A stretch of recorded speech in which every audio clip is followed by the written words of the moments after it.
Thank you for tuning in to Zim News Beat TV. Inhau dzinosiririsa kana kuti inhau dzakaoma sekuti unenge watiwo rega ndimbonogara mhiri kwemakungwa usingazive kuti varoyi vanogona kungokutera ikoko zvinhu zvikasunama. Nhasi uno tati aiwa regai tiende kuna Apostle Monalita timbonotaura navo nhau dzehama dzinenge dzichifona kuti aiwa isu tiri kuno kumhiri kwemakungwa asi tine zvinhu zviri kutinetsa, dzingava dzimba dzekuti ukagara unongoona kumumba muri kungopinda kana kuti uri kungoterwa kana kuti uri kudyirwa chikafu nezvinhu zvausingaone. Vazhinji vanobva vati tiri kuona nyoka, tiri kuona madzvinyu, tiri kuona matatya, zvese zviri kungotenderera kana kuti zviri kutiparadzira pfuma tisingazive kuti zvinhu izvi zvinenge zvichibva kupi. Makadiko Shumba, Apostle Monalita, greetings from Canada. Zviri sei? Ndatorega ndipe matestimony angu nguva yarebesa ndichingoverengera kuti ndichataura ndichazodai. Inini ndiri munhu uya wekuti makandibatsira zvisingaite. Pandakatanga kukuziva igore rakapera ndakatanga kuita kombo muna June wegore rakapera because ndanga ndisingarari ende ndisingarari manightmares ndichingorara light riri on ndichivhunduka zvinhu zvacho zvanga zvakatooma. But pandakaita kombo yeolive oil, honey, salt nered wine, after 4 days ndakutorara light ndakatodzima light, no nightmares, not even zvekurota ndichirara nevarume. Zvinhu zvacho zvaya zvinamira mushe ndichiti pamwe ndikavhunduka, pamwe ndoona datya mumba, pamwe ndoona nyoka. Ndakatama dzimba nedzimba ndichifunga kuti pamwe dzimba dzachona dzine zvazizi sezvo munhu unenge usingagari imba iri yako kuno kwatiri kumasango. Ndakabva but pandakazoshandisa muitirwe zvakanaka.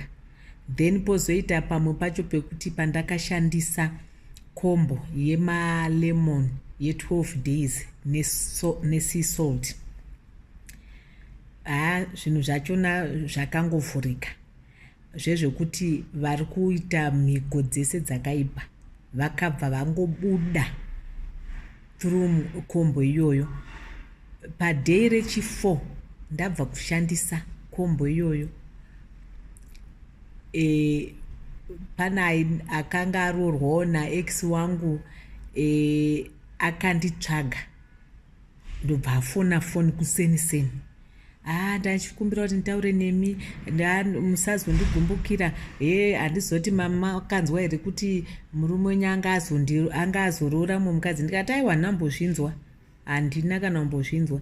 Zvikanzi saka musazondigumbukira, foni yenyu ndandichiitsvaga zvekuitsvaga zviyezvi but ndazoiwana ndosaka ndatokufonerai.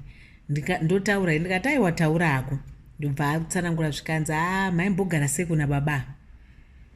Ende chanyanyanyotsvaga kuti ndikutsvagei, vanobata mushonga ende vane mhiko dzavakaita pavana kuti vasaite zvinooneka. Ndofunga kuti mimi musabudiriri, but mumwe mwana wake ndiye akazopisa ndichitovepo ndatoona kuti hazviite, ndakabva ndavasiyawo baba ivavo. Munoziva ndakangoti Mwari nevadzimu vasimudza zvinhu zvandasingatombofungira kuti dainda ndakazviziva. Apa ndainamata ndichiedza kuti vana vangu vari kudzidza but mabasa hapana. Vamwe vachona vakapedza kuita kuti vawane kana anything to do zvetemporary hapana. Ndaishushikana. Ndobva ndazongoti vedwe vana ndobva ndavanzwisa because vanga vasingatomboda kunzwa nezvazvo. Ndobva vazotoona kuti zvechokwadi ushereketwa huripo. Ndopa ndakazoti ngatitange kuita makombo aApostle Monalita aya anobatsira zvizhinji ende zveshuwa vakabva vazoita ende ndinotenda zvikuru zvinhu zvangu zviri kutoitawo. Saka ndikawana mukana maybe punana April ikokoko ndochauya kuEaster ndizouya ndichitema mumaprograms makombo amakanditumbira aya mapackage aiwa ari kushanda. richazonyatsouya padzinde chaipo tigozonyatsobatsirika kunyanyanyanya kunyatsoti vana vawanewo zvinooneka mhiko idzodzo dzibva dzaparadzwa.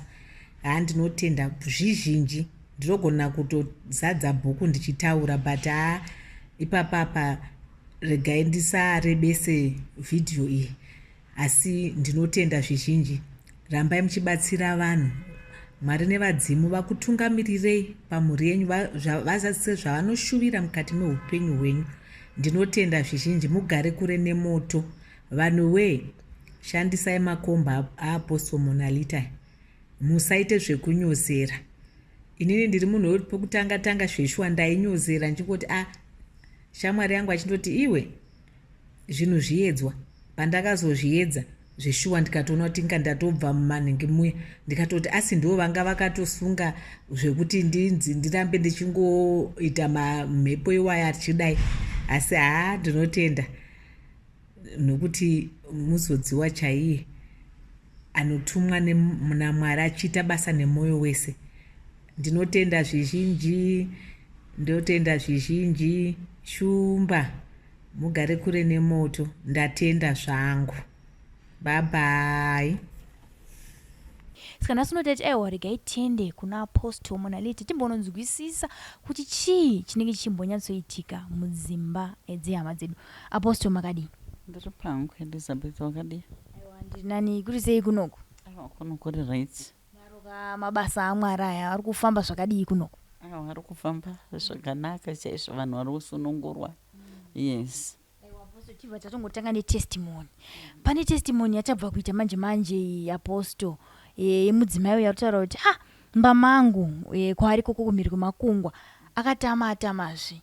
Kubva pano waenda apa uchifunga kuti problem zvichida dzimba dzauri kugara, zvichida vanhu kavanenge vakagadzirawo dzimba dzavo, usingazoti aiwa iwewo wacho uri kutotamaka ndiwo unenge uine maproblems. Akutaura kuti imba yandakanotanga kugara ndaiona nyoka, ndaiona matatya, ndaiona zvinhu zvakadyiwa. Kungomuka makuseni mumba munenge muri upside down. Chii Apostle chaitika pamudzimai we? Right. Waiti pamba pese pavaenda kunogara waiterwa nespider hombe. Ndo chinhu chawainyatsoona ichocho. Very big spider ravaiona mumba. Wachizama kuda kurirova raingodisappear. Right. Kozotizve zvakare waiti manheru vanga vasingarari. Zvinhu zvaiuya zvakasiyana siyana, zvipuka zvakasiyana siyana zvaiuya kumadreams kwavo, vachirwiswa wachitadza kurara. Zvakare waiona zvevanhurume vakasiyana siyana vaivaita mukadzi. Pamwe pacho vanoti vaiona chaiko chichiuya chiri chimhuka kana nyoka kuzosvika waita mukadzi. Saka munhu akararama upenyu hwairwadza, upenyu hwawanga wari, zvaivakanganisa zvikuru kubasa nevamwe, mararamiro avo. Vakazotanga kurwara mudumbu, miri wese, kudya chaiko kwanga kwakuvanetsa zvakare. Nekuda kwezvaiitika izvozvo waigona kutoona mumba makuseni. Pane vakambondisendera kashoti vhidhiyo pavatanga kutaura neni pacho. Vakatoonai zvandaona zvakaita mumba. Ndiri kumuka ndiri kupinda mukicheni, imba yangu ndinogarawo kuarea yakanaka chaizvo inotodhura. Asi tarisai muone zvinhu zvandasangana nazvo. Wakamuka uchiona mukicheni chikafu chakakandwa pasi, chakadyiwa. Handiti chakadyiwa chisiwa chakadyiwa. Kati ndikambovabvunza kuti pane kana katsi here kana chii, vakati hapana kana katsi panapa, hapana kana gonzo kana chii. Handiti saka ndiri kushaya kuti chadya. Ndiri kungotoona chitoti chafamba chichinodai. But dhoo rangu tarisai muona Apostle, harisi dhoo rekuti rinokwana kana kanhu kanganzi kadiki kana chii. aiwa dhoo rangu rakanyatsobatana nefloor. Saka ndopawakazonditsanangura zvinhu izvi zvatoo nenguva ndichiteerwa nezvinhu zvandisinganzwisisi. Iko zvino ndaapanapa yatoo imba yechingani yechi4 ndichitama. Saka ndo pandatanga kuona kuti no, this is not dzimba, haisi problem yedzimba, it's me. Ndini nditori neproblem, ndini ndiri kuteerwa nezvinhu izvi handiti. Saka maona ndazokubata ino ndakambotryawo vamwe vanhu vakasiyana siyana. Handina kuona zvinoita kunge zvatonhora, handina kuona change. Ngoma ndiyo mandirari everyday kune kuchiya varume vakasiyana siyana kuzoita bonde neni. Pamwe kunouya iri nyoka kuzoita bonde neni, pamwe pacho rinouya chakaita kunge chimupanzi kuzosvika ndiita mukadzi. Saka ndakatanga kuvabatsira nevana, vachingotaura nevana vangu hazvisimbonzwisisa zviri kuitika kuvana vangu kuti chii chiri kuitika kwavari. Saka ndakatanga kuvabatsira, kautumira mapackage ikoko vachishandisa. Ndakazongoona waakupupura kuti ndinoda kutenda. Saka kazhinji ndinoisa matestimony evanhu vane kana kuti 6 months or so wasunungurwa, or even a tichimeka sure kuti zvinhu izvi zvazvichaitiki kwavari. Saka waindipa update yezvinhu zvese zvokuitika nekusunungurwa kwavo, paurwere, pakutadza kurara, pazvinhu izvo zvipuka zvaivateera, nekusunungurwa zvekwevana vavo. Yes. Takatarisa apostle, ivo kutaura kwavaita toziva kuti munhu akaurwa nematambudziko akadaro unombotsvagawo rubatsiro. Vakambofambawo here kuenda kunotsvaga rubatsiro vasati vauya pana pakuzobatsira? Vakati vakafamba kwakawanda. Pamwe pacho vaitoflya, wanzikana kuti nemunhu uyai. Saka vaitoflya wouya wosvika wobatsirwa wodzoka, vachingodzokera chete vachinosangana nazvo. Saka vaitotaura kuti ndakaita matripi akawanda ekuuya kumusha ikoko, but handina kuona change. So kazhinji ndinokanzela vanhu kuti aiwa musabatikane, pamwe kuti murarame kutosvika nhasi munhu iyeye akatrayawo paakakwanisa napo kuti munge muchirarama, handiti. Saka zvinhu izvozvo kuda zvaida kukuurayai. Handiti kana kuti aiwa makaenda kumatsotsi makazodii aiwa, nekuti vanhu vanenge vakungochema kuti ndakadyirwa mari yangu aposto, ndakabudisa 10,000 ndakabudisa 20,000, handiti. But ndinokanzela vanhu kuti no, munogona kutorarama kwamaita kusvika nhasi muchizondiona. Munhu iye vanhu ivavo wanewo zvawakatokubatsirai kuti munge muchirarama kusvika nhasi. So ndakazotanga kuvabatsira. Aiwa zvinhu zvese iko zvino zviri kufamba zvakanaka kwavari, kubasa vari kuenda zvakanaka. Imba yavanga vachitadza kupedza munomu, ane imba yavo kumalow density munomu yanga yaramba kupera, asi ko zvino vakutokontinua kuipedzisa imba iyoyo. Zvinhu zvatambonuka, mhepo idzodzo dzakapera pavari, hondo iyo yakapera. Yes. Ndazwa mama vachitaura zvakare kuti chinhu chainyanyonetsa kana kuti kubata kwavakazoita kuti matambudziko avo mamwe achaibva kupi, vanoti ivo murume wakasiyana naye, vanhu vababa vevana vavo ndo vaiva nemishonga yavakanotora, mhiko dzacho vakazodziisa pavana, ndo dzakazototi vana vakatange kukanganisika muupenyu hwavo. Takatarisa mama nhau dzekutorwa kwemishonga idzi, kuona kwatiri kuita mukufamba kwatinenge tichiita uku, madzimai mazhinji vanenge vasingatozive kuti murume wavo ndo zviri kuitika. Chii mama chinoita kuti varume vangoti chiverevere, vangonoita zvinhu zvavo vasina kukonsautawo madzimai? Variko mamwe madzimai anoenda nevarume vanotoziva, kana kuti variko mamwe madzimai anotoenda varume vasingazivi, asi varume nhamba yavo inenge yakati wandei, inoenda yega isina kuudza madzimai. Right. Chinoitika ndechekuti anenge aona mwoyo wemudzimai wake kuti haatombobvumi, handiti haabvumi zvinhu izvozvo. saka anotongona kuti bheta ndiende ndega. Ende ukada kutarisa varume vanodaro handiti vanenge vari kutoshandisa vana nemukadzi ye ndo vanenge vapa kushandiswa. Saka ukaonawo tuya kuti tukadzi tuya kuti tunenge tuchienda twese nevarume, inyaya yekunoromba, inyaya yekuti anenge atoona kuti mwoyo weuyu wakasimba, ane mwoyo wakaoma semwoyo wake iyi. Saka anoona zvinoita kuti vaende vese handiti vonoromba vari pamwe chitoudzwa kunzi munodai. Saka ndo zvacho zvinoitika, ndo zvavo zvakaitwa pana mai avo. Hondo dzese dzavanga vachisangana nadzo zvanga zviri zvinhu zvavakaitwa nemurume uyu, ende vanga vari pakushandiswa nemurume yeyo. Yes, takatarisa mama zvinhu zveurombwa tozoti vazhinji vanongozvisa pavana. Chii chingaitwe kuti munhu angozvimirire nenyaya dzake, kana zvakuita backfire zvinongofanira kungodzokera kumuridzi wazvo, kwete zvichitanga kunetsa futi vana vasingatozive kana zvinhu zvacho zvakatorwa kupi. Right.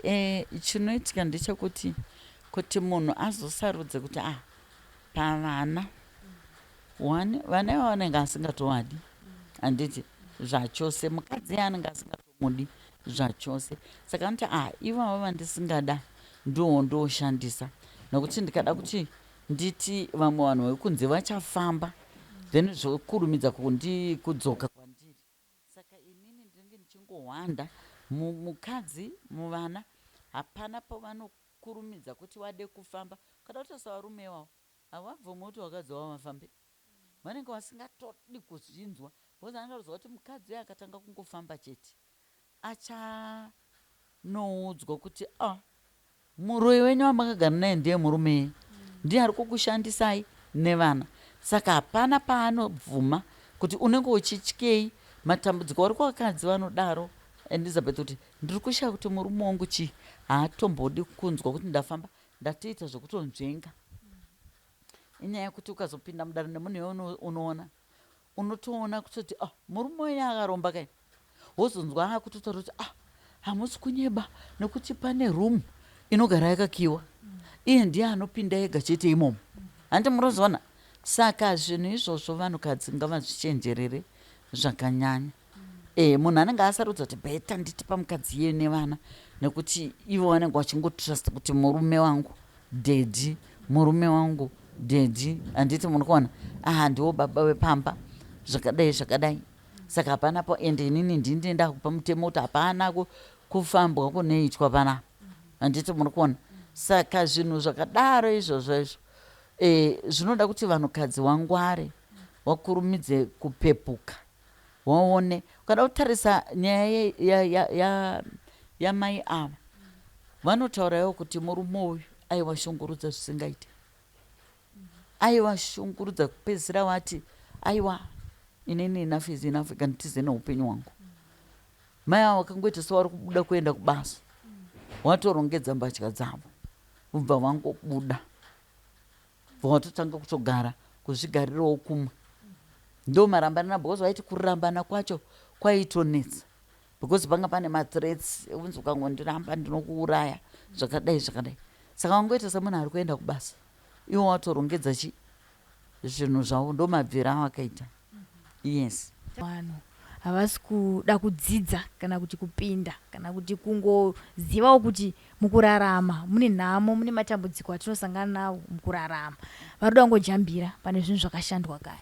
Takatarisa aposto chichasiyana upenyu hwekare kana kuti upenyu hwakararama vana mai vedu vaishingirira. Ndo vanhu vataiziva vekuti vainyatsotaura kuti aiwa musha kushingirira. But isusu manje ama2K nevamwe vari kuma90 something kungotumudza kuti marriage kushingirira. Munhu anoti kana munhu abva kuitirwa white wedding manje hapana kana 2 months, munhu anoti zviri nani ndiende hangu kunzoko ndinoita single mother. Chasiyana chii apostle mamarriages ekare nemamarriage aiko zvino pakushingirira, kugara munhamo yawakasvika iripo, kana kuti kushingirira nemunhu wawakatanga naye kusvika zvinhu zvazoita? Right, ndingati kudhara vanhu vaiziva kuti tinosimuka tiri pamwe chete nemumwe wangu, muchikurudzirana kushanda. Saka pakanga pane kushingirira kwokuti even nowadays kune vamwe kuti anotongonyatsoziva chaanotarisa pamunhu wake. Anotarisa kuti 1 vanhu vari kupindirana here, muri kuwirirana here, muri kunzwanana here, mune mufaro here, mune rudo rwechokwadi here pakati penyu. Handiti saka munhu anotarisa kuti zvemari izvi, handiti mari inotsvagwa ndichikurudzirana nemumwe wangu, tichisimudzirana nemumwe wangu, ndo chinhu chakakosha. But ndodzoka pakudhara ndichikompea nemadivhosi ariko ekuti vanhu wethese days havachashingiriri, vanosiya. Kudhara maabuse anga ariko, maabuse iwayo vanhu vairohwa, handiti mudzimba umu, asi nenyaya yekuti munhu aingodzonzi aiwa ndoimba yacho, ndoimba yacho. But kune vamwe wakatozotoitawo mamwe macomplications ekurohwa iwayo wakatongoshayika, but zvisingazikanwa kunzi kurohwa kuya kwaiitwa nemurume everyday ndozvizokonzeresa kufa kwemunhu nhasi. Nenyaya yekuti kudhara kwacho zvakanga zvisati zvanyatsokuparidzirwa, kwakusina mutemo iwoyo kuti no to yes, handiti saka wakanga usiko mutemo wacho. Saka varume ivo vana abuse vaingoona kunge vane marights ezvese, kurova kudini, handiti. Saka nowadays munhu akuti akaona mumarriage yaari mune kuabuswa, mune kusagara kwakanaka, kune freedom, kune peace, munhu anobuda. Munhu akungona kuti aiwa bheta hangu ndione zvekuita, ndingagara nemunhu akadai. Pane vanhu Elizabeth izvizvi vamwe vari kugara mukeji vanouya pana wokuti anotokutaura kuti ndine 20 years handizivi kurara nemurume wangu, but iye anobuda akapfeka masutu ake, anobuda achiinda, but inini handitombozivi, hatichasangane pabonde, it's been 20 years, haadi kuona ndichibuda pageti. Saka uri kugarire chine munhu akadaro, utorika chikwambo chepamba ipapo. Tiza neupenyu hwako, but vamwe havadi kutiza neupenyu hwavo Elizabeth, nenyaya yekuti anoda kunzi ari kugara kuBorodale, handiti ari kugara kuBorodale, ari kugara ndo zvavanenge vari kudesvo, achibuda achidhiraivha kamota achichichi, but achinyatsoziva zvake kuti mumba umu hamuna rugare, hamuna mufaro. Saka vamwe anenge angoona chanzi chacho anobuda kuti aiwa inini kana inini ndoda kugara imba yandinofila free, kuzwa kuti ndiri pamba nemurume wangu, kwete kuti nditi ndiri pamba asi ndine mbada yandinayo mumba. Hazviite zvinhu zvakadaro. Saka uri kuona kuti madivhosi acho ari kukurumidza, plus vamwe vacho vakangoona kuti inenge nhamo yatanga, vari kutiza futi. Havasi kukwanisa kushingirira kuti aiwa murume kana ndakambomuona ainazvo, saka anotadza nei kuti azoshande futi zvidzoke muupenyu hwake. Rega ndisapote mumwe wangu, rega ndai aiwa anobhatisa kuti handigari nerombe, handigari nemunhu wokuti inini ndini ndatoo baba, ndini ndatoo mai pamba ipapo, obva aenda. Asi ndo vakadzi vanozoona kuti vanonetsa mangwana. Azoona murume uya awana mukadzi agamuchira zvaari, vagozosimuka pamwe chete, handiti. Unozoona taipi dzevakadzi vanenge vambotizira munhu kushaya mari, unoona kuchinetsa, ndo vanhu vasingabve mun'anga, auda kubvisa mukadzi uya kuti ndoda inini ndini ndiri suppose kuti ndidzokerane nemurume, handiti. Saka ndoda kudzidzisa vana vechidiki mazuva ano kuti dzidzai kugamuchira zviripo. Iwewe cherechedza, ndosachiti zvimwe zvinhu, namatai nokukumbira kuvadzimui, ndiye here murume wangu uyu weupenyu? Iwewe wanzi wangu anza yako yati yes. Zvimwe zvese izvi zvekuti mari hazvisina basa, as long as you are happy nemunhu wako, handiti. iwewe chibatsirana nemumaoko pamwe chete, muchishanda, muchisimudzirana tumabhizinesi ideas ngatuuye patable. Handiti tadii kudai murume wangu, tadii kudai murume wangu, tadii kudai. Handiti kuitira kuti mari inge ichiuya mumba. But tikada zvemari dzakashandwa nevamwe varume kudhara dzetisi kuziva kuti chi ndo mubayiro wacho wokuti tinopedzera wainitiatwa into satanism mumacults iwayana illuminati anetsa.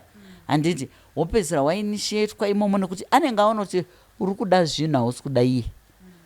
Elizabeth warume wakangwara anenge atoona kuti kana ilove yefeki ari kuda mari dzangu, but chirega mari dzachachadzidya nemuseredzero. Handiti unoinitiatwa mukingdom yake, watoo mukadzi wechikwambo, ende kana angokushandisa nguva yanhingirikana unoona hauchamuoni. Vari kuvasikana wakawanda Elizabeth vanondifonera vachema kuti ndakasiyiwa pafleti pandakasiyiwa nemunhu wangu wandaidanana naye, izvozvi akungoti ari busy, akungoti ari busy, haachatobatiki, akutonditi tsvaga basa, akutonditi chii. Handi muri kuona akasiya angondibhadharira fleti irori 6 months. Saka izvi ndiri kuti 6 months dzikakwana ndozodini, ndotoudza munhu kuti shamari chitotsvaga kubatsirwa. Utori mukadzi wechikwambo ipapa, akatongokuseta, utongori mukadzi wechikwambo ipapa, akatokuinitiata mukingdom yake. Iwewe chitsvaga kubatsirwa, shanda uone kuzviraramisa. Saka ndo problem iripo iyoyo kuti vasikana ivavo vechidiki vari kutadza kuona, havasi kushandisa maziso emweya, vari kushandisa enyama.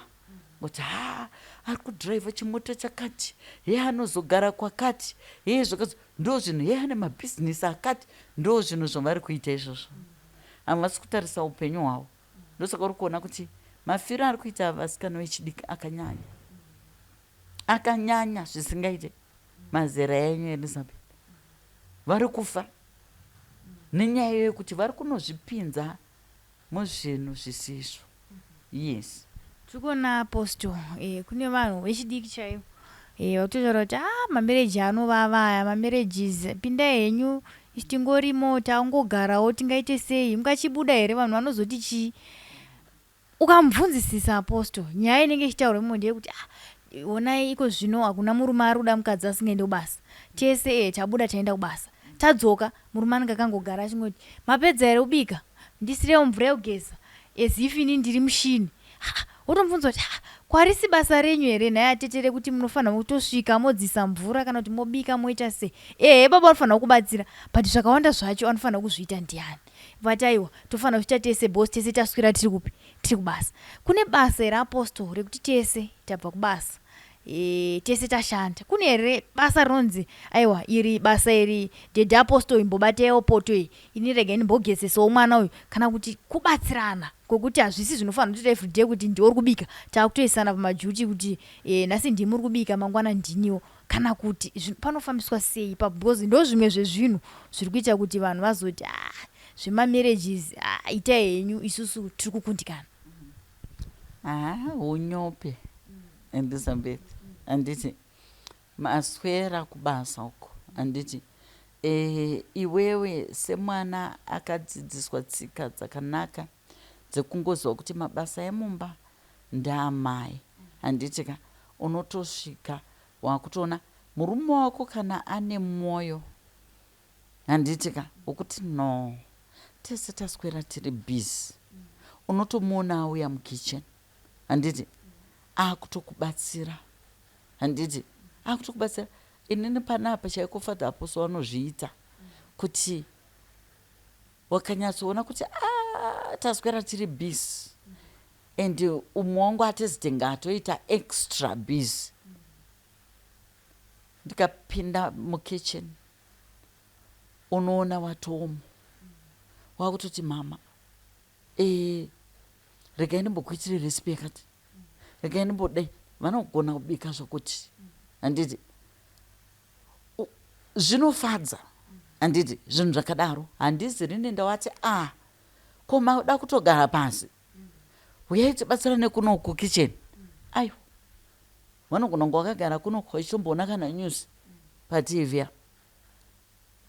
unoona wauya kukitchen handiti mama muri kubika zvipi, muri kudii nhasi, muri kudii, handiti kainimbokuitire recipe, unotozona wakutobika zvese iwo, handiti everything wakutoita iwe wotozotongoti zvimasalads ndo zvawakutoprepare uchidii, handiti kunyange mumba chaimo sometimes unotoona munhu akutouya kuzokubatsira uri kuita iwewe, handiti wotoona wakutoya wakukubatsira. Saka vakadzi ngatingozivei kuti iri basa weri, zvinofanana nekuti inini handiwanikwi ndaakudzimota iwo mabasa amo, handimbowanikwi ndiri kuswimming pool, mabasa echirume, handiti kuti waone ikoko nagadhena ikoko kuti swimming pool iri kumaintenwa zvakanaka, handiti. Saka iwewe semukadzi basa rako unotoriziva remukicheni, handiti svika uchisvikoita bvisa maheels, handiti inini ndinofamba kana netsoka chaiko kana ndatoona kutoti handiti kana kupfeka zvima morning shoes zvichichi, handiti nokuti ndaapagiya rekuda kuita zvinhu zvemumba, handiti wochitanga kutoita unozoona auya akutokubatsira. Murume hatumwe basa remumba iri because anenge akutoti oda kutondiita mukadzi, handiti munozoona. Saka hazvibudi zvinhu zvakadaro, zvinofanira kuti iye murume akudaidze basa rechirume, kuti mama uya upinde pasi pemota apa, ubate icho uzodii icho. Ungangoende ipapo kana padoda kubatwa dhoo kana padoda kudini, ndopaungaende, noti kuti angatokudaidzira zvinhu izvozvo, haambokudaidziriwo zvinhu zvaanotozototi izvi ndezvevarume izvi, anotokuti aiwa handidi kuona ikunoko. Saka iwe semaplaizi nebasa remumba ita, murume wako ngaauyewo kubatsira ega, kuti aga ndikubatsire mume wangu, hanzi vamva vachema, hanzi unotosvika vana pamwe ndo vatanga kudzoka kumba, unosvika muriwo chaiwo uri mudeep freezer wakaoma kuti ngangada, pamwe wasvika na8 o'clock vakatogara zvavo vari kuti mauya muriwo wacho handisitomboziva kuti uri kubikwa chii. Mimi pamunoenda kubasa makuseni muri kusiyirei muriwo uri mudeep? Asi chichika baba ndo vachatanga kusvika, handizvo Elizabeth, mukadzi akarongeka, handiti makuseni unotosiya wabuditsa muriwo, uri kutoziya iwe muriwo muda kubika manheru, handiti ka.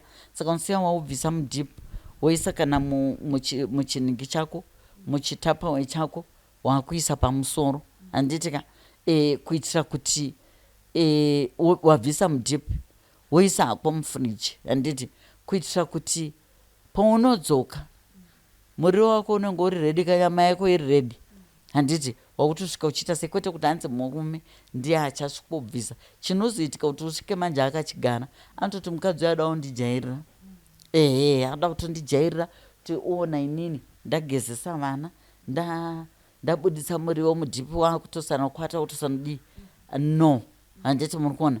Beta kuti murume iye akufonere akubvunze, nhasi tiri kubika, iwewo futi unenge watosiya wabuditsa.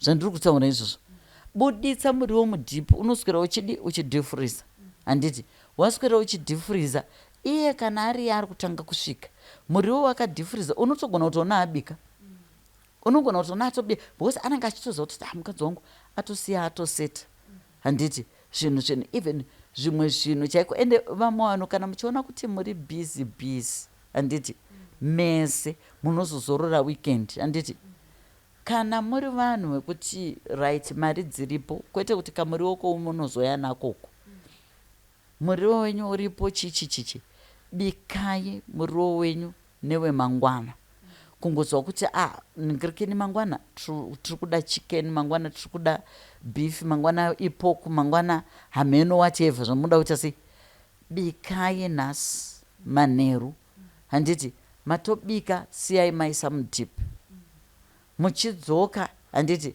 kwangu kutongoona kuti maakuita sei, maakutodzisa makutodii, matopedza. But nyaya iyoyo yekusarongeka nekusafunga ndo zvinozokonzeresa kuti munhu ati inini chese ndakanetawo, munhu otanga kuti wotobika chikafu chemangwana hachimbori, wotosiya waisa mufriji, handiti muchidzoka makutongosvikodziisa chikafu chenyu, handiti varume vari kuti isusu problem yedu yeapostle hanzi haisi yekuti hatisi kuda kubika, but hanzi vakadzi vachavasi kukwanisa kuappreciata mabasa atinge taita. Vanenge vakutotononge tafanana mumba kuti handiti nezvino makabika, saka zvikureva kuti mangwana ndimi zvakare muchaita sei, muchabika. Hanzi vamwe vachononga kuti tadeliberate kuti anototi anonoke kuita sei, kudzoka. Anenge kuti handiti ndimune vana, mabika here, vana vadya here. Iye anozosvika zvake zvimaleti haachakwanise futi kuti maita basa. Saka hanzi tinongoti pawasvikirawo ipapo ndo patinongotangira kuita sei, kubika. Tingati here apostle marriage chinje kuti tingade kuita competition, kuti baba handiti mimi tese takaita vana, saka vana ndewe munhu wese, mukasavabikirawo inini handivabikirawo, ndongobikawo kana pandasvikira ipapo kuma12 ndichibva kusaluni kwangu kunoruka musoro, kana kuti ndichibva hangu kumabhero kwangu. Tingati here marriage munoda competition apostle? Aiwa, marriage hamudi competition. Ukaona mumarriage maane competition matoipa, matoone chihonye chakatoshata chinoda kutourayiwa choraswa. Handiti mumarriage munoda kuwirirana, munoda kunzwanana, handitika munongoda kunzwirana futi tsitsi. Kungona kuti inini ende munoziva ka mabasa ako mukati memarriage, kuti rangu basa ndaamumba, zvandaamumba rangu basa nderei, handiti basa remumba ndere munhukadzi. Saka chako kuona kuti murume kana ari ane rudo anokubatsira, asi most of the time iwewe zviratidze kuti uri mukadzi, handiti zviratidze kuti uri mukadzi, ita basa ese emumba yahamborwadza, handiti ita. But nyaya yeunyope ndiri kukonzeresa izvozvo zvokusati tinge tazonita tese. Ibasa ripiko routonoswera wagara muofisi ringabva rakurwadze zvekuti ungatadze kuuya uchisvikobika, uchisuka mapinetsi uchidi, handiti ibasa ripi rokuti ringakurwadze zvekudaro, zvokuti unotadza. Inyaya chete yekuti mumba munenge musisina rudo rwechokwadi. Munhu anenge asingachadi, ukada kutarisa wakadzi wanodaro, kwekutanga aitoita zvese, akazotanga kufurirwa kumabasa, atanga kufurirwa kumabasa, kuti haina handitomboiti manje, handitombochaidzi izvozvizvi, ndotobva ndatodya takeaway yangu, ndikangosvikawo asina kubika, indotosvika ndotopinda mumablankets, handi muri kuzviona. Saka ndobva ndatongoti musoro wangu uri kutema, zitomboziva kuti chii vari kuwakadzi vanodaro, nenyaya yeunyope. Unyope chete wokutadza kuzoti aiwa majutis emumba ndangu, ininiwo zvevarume zvekunzoku, aiwa handipindirirwa zviri. Tinoona kuti apostle nyaya dzakawanda dziri ngodzoka zvakare kunhau dzemabasa, ndokuri kubva masindicate acho, kuri kubatana madzimai akawanda, kunonoka kuuya kumba madzimai anenge aronga kagroup, handei kwamashwede, handei kwarera, vanenge vabatana zvakare. Idzodzi nyaya dzekuti inini murume wangu akatongoti dai ini ndinodai, zvinenge zvabva futi ikoko apostle kumabasa, unzi mai mwana mukajairwe nemurume, munodai. Unozoona attitude yemunhu yachinja kumabasa zvakare. Saka varume vari kubvunza apostle kuti toti here vakadzi vacho vasaende kumabasa, toita sei kuti madzimai angoramba ari madzimai? Aiwa, kumabasa ngavaendi, nokuti upenyu hwacho hwakuda kubatsirana. Asi chinongodikwa ndechekuti ramba uchitaura nemumwe wako, handiti kamurudo, ukaona kuda kuita behavior isiriyo, handiti ramba uchitaura nemumwe wako mbichana shamari wakunonoka kudzoka kumba iwe, chii chaakuitika.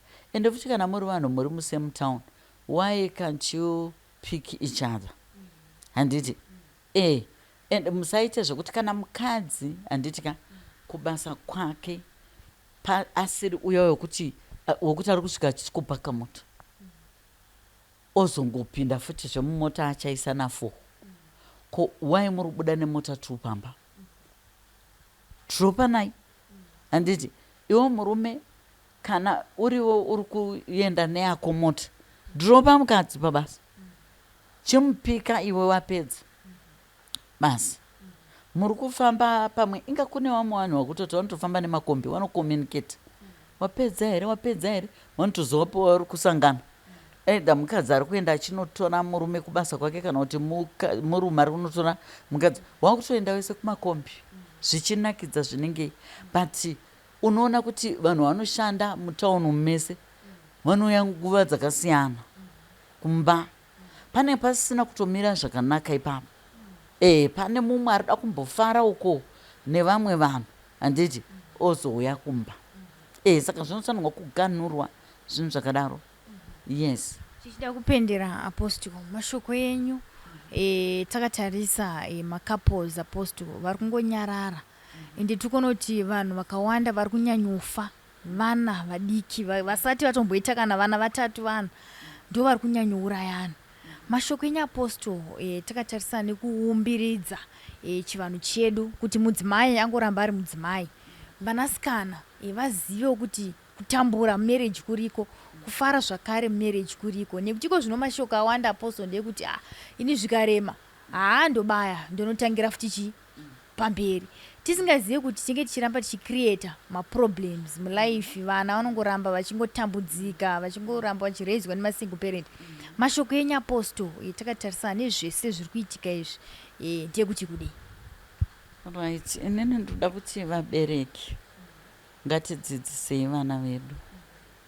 Achitori kamusikana pane dressing yaunotoona kuti but kana mai vari kudzidzisa mwanawo ndivo vari kunotenga kamwana kari kupuraimari unoona kane mini iri kuratidza pendi kachitofamba kunzoko, kana kuti kari musaduni kakadaro kane kagove out, mwana ari kutofamba miri wake uri pachena. Do you know kuti chinhu chaunojairira Elizabeth hachizobudi mauri, handiti chinoramba chiri mauri kusvika pakunokura. Saka naazokura paya paya hana kana vanobasa nazvo because ndo zvaajaira kuita izvozvo. Uyezve zvakare sevabereki tiri kutarisazve pakuti mwana mumba mune vashandi, pana vamwe wekuti vane mamaid kana 3 wokunzi anoona nevana, anoklina mumba nekuwacha, anoita zvekubika, then kuzoti gadhena. Kuna vanhu vakatodaro, vane vashandi vakadaro. Then iwewe mwana wako musikana kana mukomana uri kutarisira kuti acharoorwa mwanawo, then haumubvumidzi kuti abate kana plate. Achipedza kudya anosiya zviri patable, handiti asimudzi plate yake kuenda nayo kuti anoigeza, handiti right. Wapedza kudaro mwana wako musikana haana zuva raari kuwacha hembe dzake, nekuti hazvirevo kuti mwana wako achanoroorwa nemurume anenge aine mawashing machine nechii. Pamwe mawashing machine anotozotouya aroorwa, handiti. Saka why usiri kudzidzisa mwana wako kuwacha hembe dzake? Why usiri kudzidzisa mwana wako kuaina? Why usiri kudzidzisa mwana wako kubika? Nekuti vana ivo wakada kutarisa vana ivo vakakudzwa zvakadaro, kubika chaiko havagoni. Unotoona achitoyemedzeka, nditombosiwutisa dzarinobikwa sei. Hakusi kungwara, because iwewe mama nadhedhi wako vane upenyu hwavo hwavari kutorarama, handiti iwe uchada hwako upenyu nemurume wako kana kuti nemukadzi wako. Saka vabereki ngatidzidzei kuziva kuti vana vedu vakafanana nesu, vachadawo kuzovaka muupenyu, vachadawo mhuri, vachadawo kuroora, vachadawo kuroorwa. Anozoitei mumba imomo kana akanga asina chaari kuziva, muchingoti mamaids ndo vanomuitira zvese, iye mumba make achaita sei? Yes. Tinotenda apostol. Kune vanoda kuzokubatai apostol, vanokubatai sei kuti vauye kuzobatsirwa? Zvichida vamwe vacho havana matambudziko avaapostol ekuti vanotoda spiritual help, but vamwe vacho vanongoda counseling. So apostol, mamwe mamarriage apostol akaita kumira akadai, zvichida vanogona kuzongoti regai tingoshanyira apostol monalite for counseling chete chete. Vanokubatai sei? Right, vanofona panhamba dziri kubuda pascreen ipapo. Ndinowanikwa muZimbabwe, Harare. Tinotenda apostol, maita basi. mazvinzwira imwe rezimbabwe vandanga ndichitandara navo ndiapostle monalita. Sekuziva kwenyu tinoti kana nhau dzechivanhu dzanyatsotinetsa tinoti aiwa zvematare hazvisi zvedu, regai tiende kuna apostle vanonyatsotibatsira kupepeta kana kuti kutseketudza tinyatsonzwisisa kuti nyaya dzinenge dzichiitika mukurarama kwevanhu dzinenge dzakamira sei. Kune rimwe rutivi zvakare apostle monalita vanobatsira necounseling chaiyo kumamarriages anenge akuda kupwanyika kana kuti kumamarriages achangotanga vaya vachangopinda musvitsa vanoti aiwa uyai zvakare ndikubatsirei so that ramangwana renyu marriage haiputsike. manzwa vachitaura kuti chanetsa iko zvino ndechekuti madzimai nevarume vava kuda kudhonzerana.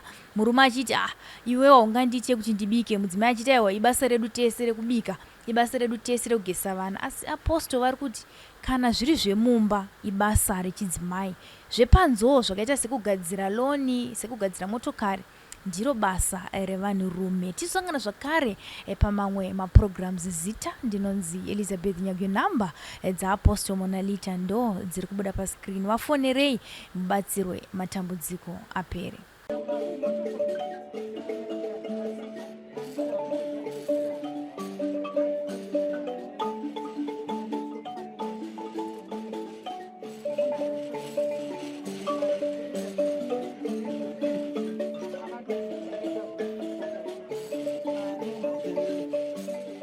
Thank you for tuning into Zim News Beat TV.